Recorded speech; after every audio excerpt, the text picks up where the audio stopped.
going somewhere. And then we have all these cases. Today, it is this. Tomorrow, it is this. Why are we here? Right. Francis. Right. Francis, let's have your take on this briefly. Yeah. My first question is, has Kofi Boakye been caged in that office? He No, has. He has not been caged. He has been caged, my brother. He has been caged. Of course. You know, of course, he's in the office. What is he doing there? Ask him. You know, all the time we are trying to shift the government. But one thing we shouldn't forget is that before the government comes in, we have smaller sections that build up before it reaches the government. Mm-hmm. And among themselves, they have been sabotaging and undermining each other. Okay. So if you are trying to do the right thing, you are seen to be a thorn in the flesh of someone. So the bottom line is, everything that goes on in the police service, in the military service, whichever institution belonging to the government, there is some iota of manipulation within and among themselves before it gets to the government. I can tell you that I know of a town, I won't mention the name. Mm-hmm. There was a police officer who was asked to go, he was how do you call it? He was transferred to the MPTU. Okay. And he has been asked every day when you go to the roadside or when you are going to check vehicles on the road, mm-hmm. to make sure you come home with 200 cedis for your superior, and whichever amount of money you make, mm-hmm. that is going to you. Okay. When this guy was not able to make or to meet that mm-hmm. demand, mm-hmm. he was transferred up north. And Francis, where one vehicle passes in a day. And Francis, you don't think So this is to be blamed on the government? If government is really motivating these people, Francis, hold your thoughts for me. Papis, let's hear you. Is government aware of what is going on? If on? government is motivating this man, I don't think they will do this. Francis, hold your thoughts for me. Papis, let's go. Margaret, so do you think we should blame the government for all these things? Certainly, 100%. Even if the police are not ready to come out with their needs, we should blame them.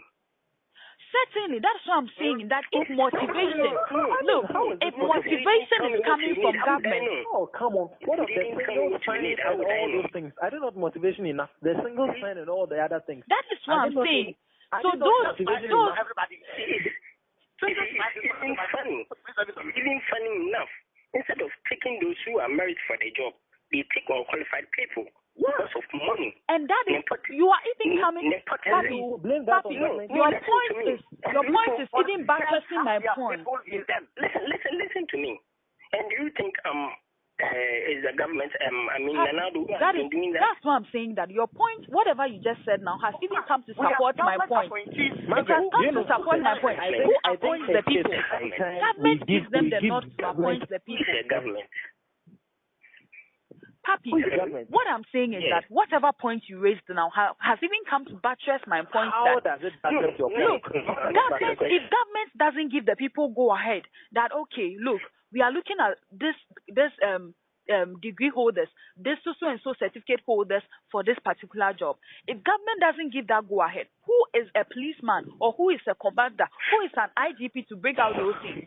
And so whatever you just said has even come to support my point. Right, gentlemen, I don't think we have enough time on our side. Kindly hold on for me. If you ask your human resource manager to get you 15 fight personnel and he brings 5 out of his family, how are you going to know that these 5 are from his family? Definitely there are surnames for you to know, but Francis and Papis, hold on for me. Hold on for me.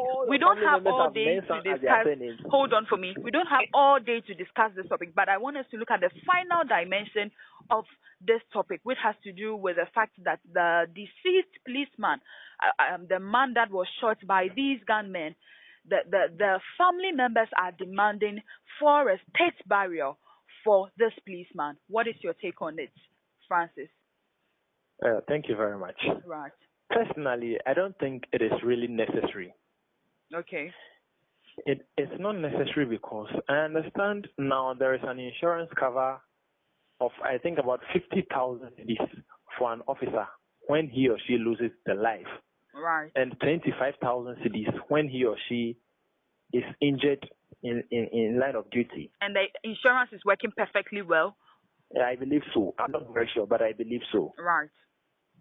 So if this amount of money is given to you, I don't think it will be given to them to spend or to waste it. Right. Definitely there are children whose school fees are to be paid, take care of them and all that thing. Right. And I believe government will do that.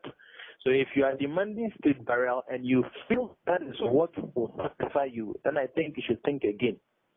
So you don't think the man deserves a state burial?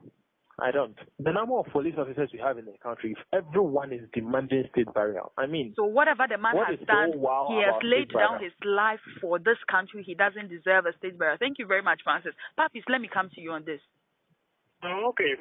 Well, I think somehow it's a good idea. Okay. For him to be given a state burial. Okay. But anyway, let me end my argument.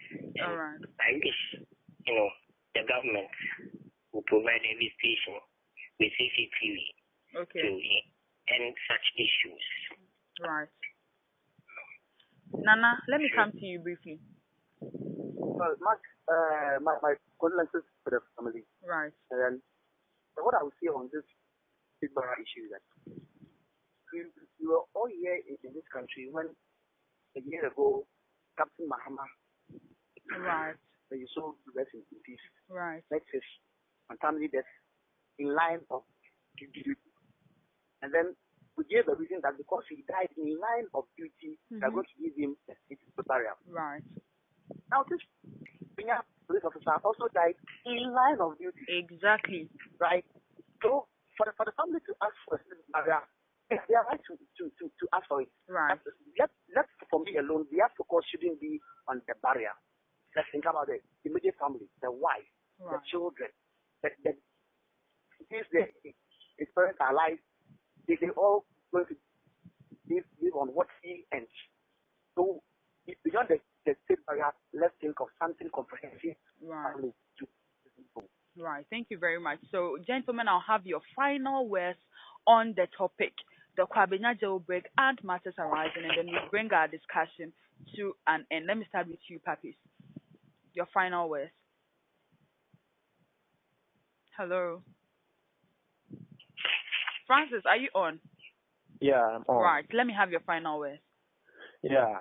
My first word to our listeners and my learned colleague as well as my beautiful presenter is that I think Ghanaians, we need to have a very different perception about government and the work government does.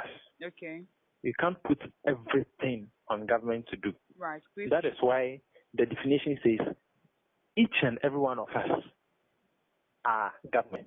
All right. I'm cutting it short and I'm summarizing it. Right. We all come together right. as government, right. and we do everything for the country. Right. So we should have a different perception about government. It's not about the president and his vice and his ministers. Right. It's about all of us. So we should help one another to build the nation. Thank you very much. Thank you very much as well. Now let me have your final words. Well, Mark.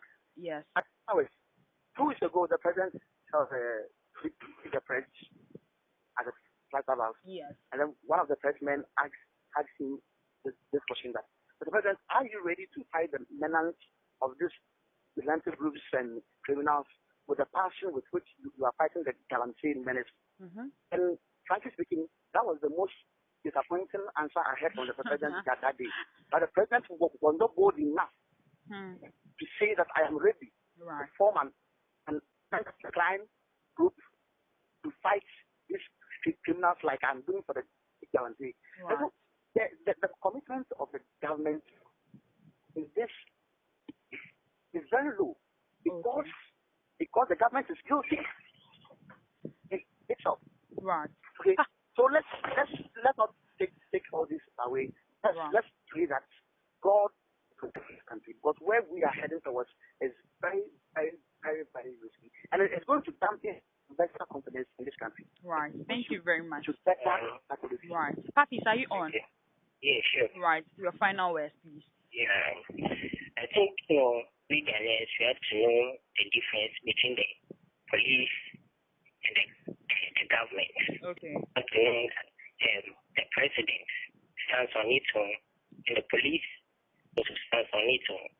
So the police should come out with their needs.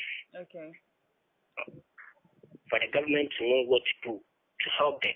Right. You understand? Right. Yes. All right. Thank you very much, gentlemen, for taking time off your busy schedule to join me discuss the Kwabena jailbreak and matters arising. Thank you very much as well for watching and listening to today's edition of Talk Politics Tuesday with me, Magmens. Thanks a lot. Don't forget to follow us on all our social media handles at Magmens TV. Send us feedback on 0246512556, 0246512556. Have a good week ahead. Thank you very much.